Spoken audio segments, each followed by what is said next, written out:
As I've said before, our generation faces many social challenges. Millions in America go without basic conveniences that are taken for granted by others.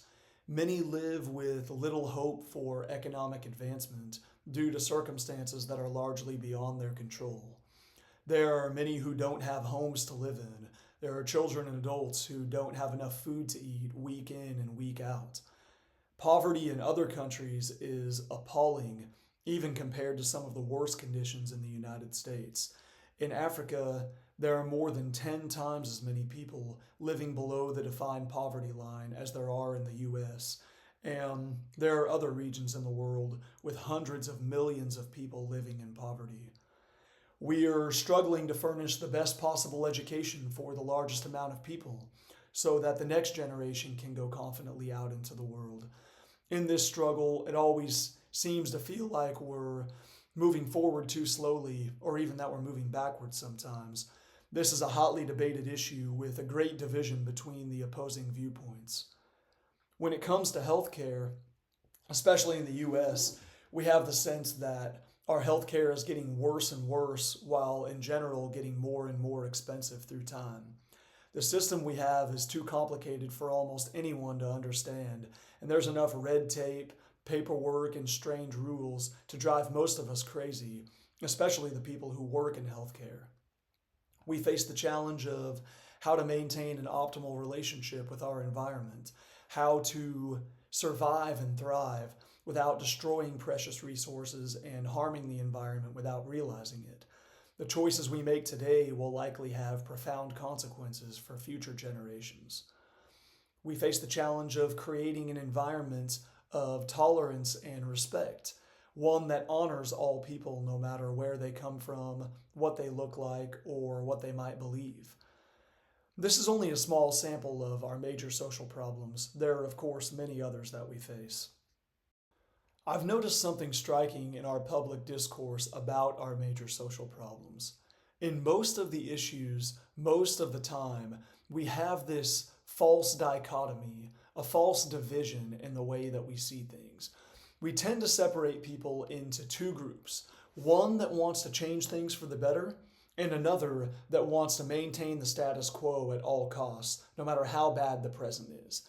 If someone says they want to get the government out of a problem, they're automatically thrown into Camp B. That desire is automatically interpreted to mean that they don't want that problem solved. Someone who wants a small government must be okay to live with poverty, poor health care, high crime, bad and expensive education, and discrimination and intolerance.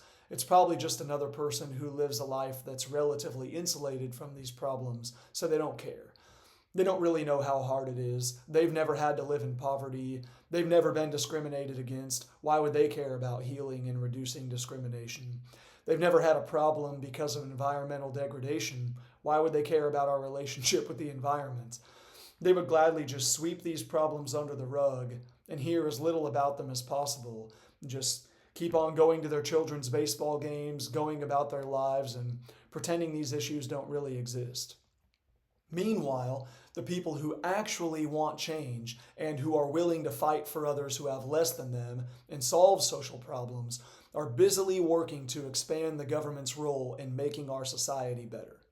That's our narrative. That's the cultural narrative that we have. This narrative results in an incredibly truncated view of social existence, one that has been perpetrated by generations of cultural indoctrination. We have a terrible problem in our society. We are so brainwashed, propagandized, and culturally trained that we believe if the government is not working on these problems, they won't be solved. That government is the only way to solve them. You're either someone who supports progressive government or you're a status quoer. Whenever you hear a person say something like, we shouldn't have a welfare state or the government shouldn't be involved in healthcare, that person is generally attacked with a moral outrage. The response they get is, so you don't care about others. We believe that if a problem is a social problem, it's the government's job to solve it. That has literally become our definition of a social problem. We think social problem and we immediately think government. That's how we're trained. It's almost impossible for most Americans to see it any differently. The only alternatives that most of us can think of are what the different political parties will do about a problem when they're in control of the government. We have a massive hole, a massive blind spot in our worldview. This is critical. Our narrative is causing us to miss some of the most important questions of social existence altogether. It's blinding us to potential choices.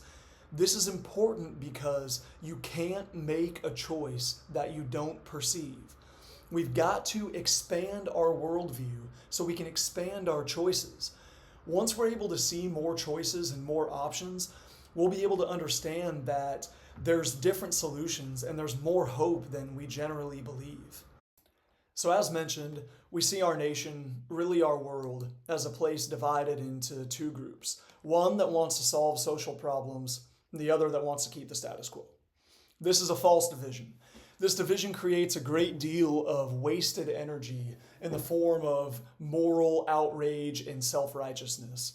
When you see someone as apathetic to social problems, to the suffering of others, as a defender of the status quo, it's natural and easy to paint that person as an enemy, to vilify them.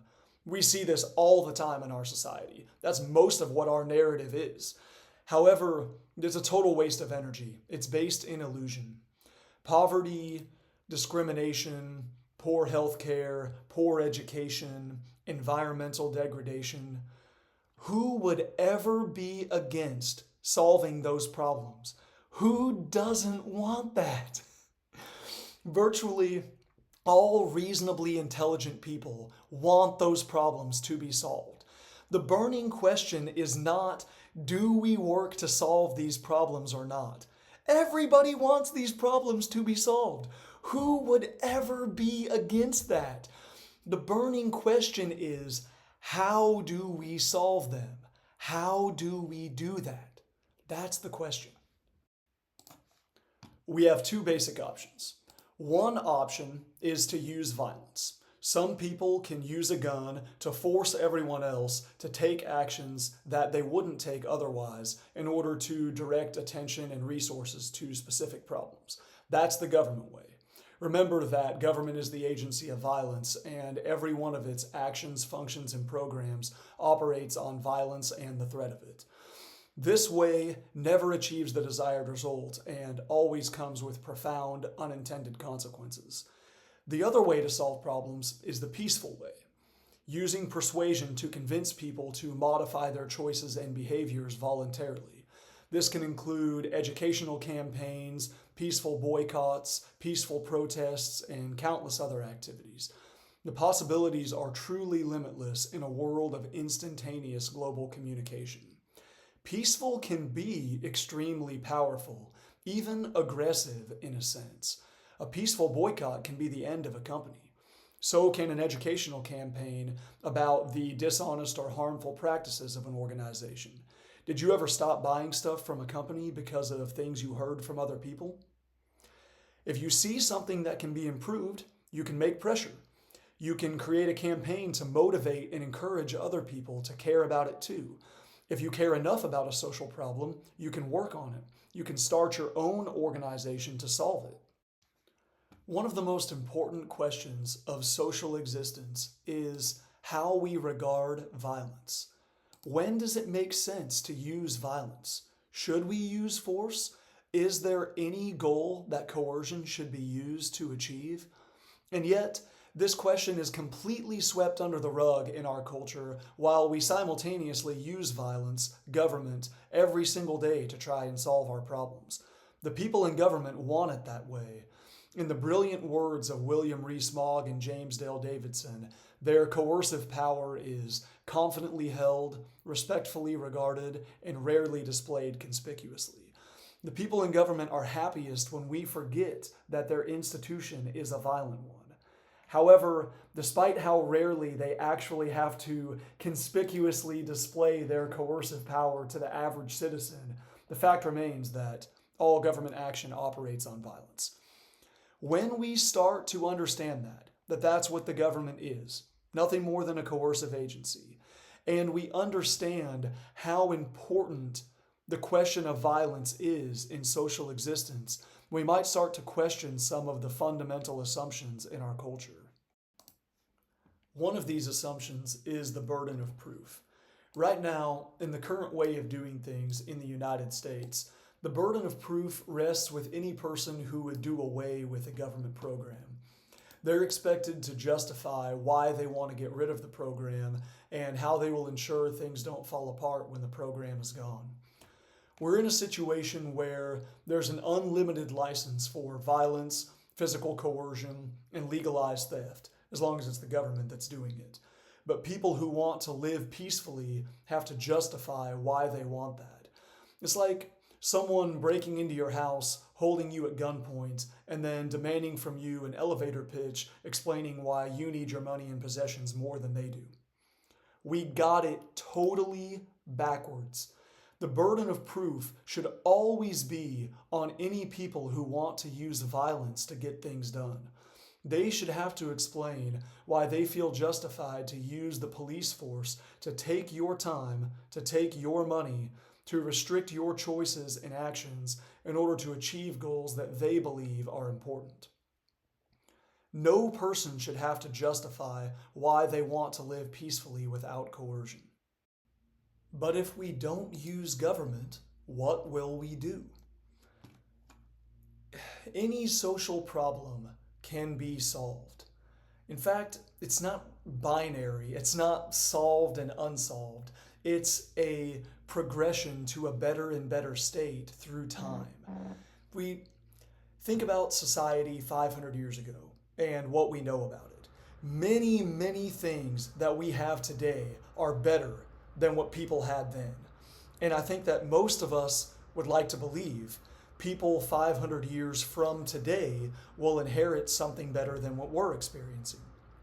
The standard of living for humans generally continues to increase through the epochs of time. To what do we owe this increase? I mean, our natural condition is poverty. That's where we start. And we've come so far in so many ways, materially and spiritually. We have human intelligence and ingenuity to thank for raising us progressively out of poverty and towards something better. Every advancement that we experience is owing to the hard work and creativity of countless people. Violence has added nothing to this process, but only subtracted by creating perverse incentives, destroying what's been built, and wasting precious resources in meaningless conflicts. Anytime violence is used, an issue is turned into a political issue. It becomes about power. It becomes about right and wrong. It becomes about sides. It becomes about self-righteousness, about votes, about bribes. The original issue is completely forgotten in the political machine.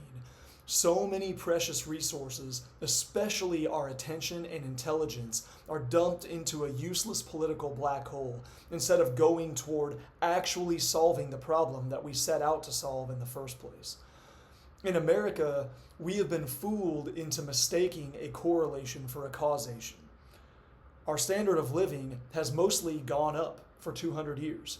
We've had an active and growing government for 200 years. We see these two facts, and we assume that our growing government helped to cause our prosperity. Well, our government works overtime on narrative control to make sure that's what we assume. The truth is that, in the words of Dylan Allman, the state is an anchor tied to humanity's ankle, dragging us down every single time we try to reach for something better. What we should really be wondering is, how much further along would we be if we had not had this hindrance? I desperately want our social problems to be solved. Seeing people get passed up for opportunities just because of their appearance, their beliefs, or their origin is saddening and discouraging. I think that's wrong. I don't want anybody to be discriminated against. I don't want anybody anywhere to live in poverty if they don't have to. I want every person to be able to have a great education. I want every person to have access to great medical care. Every person deserves that. There's no one who wants those things more than I do. I'm here doing this because I care and because I have realized that violence can never work. Violence is not a tool of social progress. Government programs are self-defeating. Every win comes with a greater loss. It's always one step forward and 3 steps back. How much more time are we going to waste before we get this? I know we need to develop our social consciousness and care more about each other. I know we have a long way to go. It hurts my heart to see how little we seem to care about each other sometimes, and I know that I can do better too. Violence seems like a quick fix, and there's always a smooth-talking politician who will tell you that they can clean everything up if you give them the reins of power. But this is an illusion. The truth is harder than that. You have to change. I have to change. We all have to learn to make better choices and move society forward. And that's something that can't be forced. So, let's close this out by recapping our paradigm shift. The current narrative says you either want big government or you want the status quo. No, we're discarding that paradigm in favor of a better, more accurate one. We all want social problems to get better. The question is, how do we solve them? We have 2 basic choices. We can use violence or we can use peaceful cooperation. Violence, bad. Cooperation, good. Cooperation and creativity have brought us all the good stuff that we have now. Violence, read government, has only held us back since time immemorial. How much longer are we going to let it hold us back?